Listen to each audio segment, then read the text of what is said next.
పాలమూరు రంగారెడ్డి ఎత్తిపోతల పథకాలకు జాతీయ హోదా ఇవ్వాలని పాలమూరు యువగళం డిమాండ్ చేసింది. పాలమూరు యువగళం ఆధ్వర్యంలో హైదరాబాద్ నాంపల్లిలోని బీజేపీ కార్యాలయాన్ని యువగళం సభ్యులు ముట్టడించారు.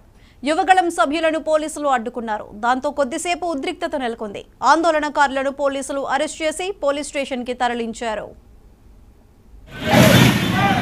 ఏదైతే పాలమూరు రంగారెడ్డి ఎత్తిపోతల ప్రాజెక్టు ఉందో ఆ ప్రాజెక్టుకు జాతీయ హోదాని ఇవ్వాలని చెప్పేసి ఈ పార్లమెంట్ సమావేశాల్లోనే జాతీయ హోదా ఇవ్వాలని చెప్పేసి అలా పాలమూరు యువగళం డిమాండ్ చేస్తూ ఉంది. ఎందుకంటే గతంలో ఇదే పాలమూరు గడ్డ పైన పాలమూరు ప్రజలకు నరేంద్ర మోడీ కావచ్చు, కేంద్ర మంత్రి అమిత్ షా గారు కావచ్చు, బీజేపీ అగ్రనాయకులు కావచ్చు, పాలమూరు ప్రజలకు మాట ఇచ్చారు. కాబట్టి ఆ మాటను అనేక సందర్భాలు తప్పారు, మోసం చేశారు. కాబట్టి ఇప్పటికైనా పాలమూరు ప్రజల డిమాండ్ ఆలోచించి ఈ పార్లమెంట్ డిమాండ్ చేస్తా ఉన్నాం.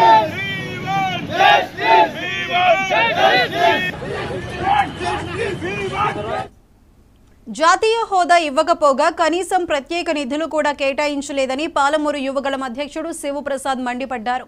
తెలంగాణ నుండి 8 మంది ఎంపీలు గెలిచినా ప్రజల మనోభావాలను అవమానించేలా బీజేపీ వ్యవహరిస్తోందని యువగళం నాయకులు మండిపడ్డారు.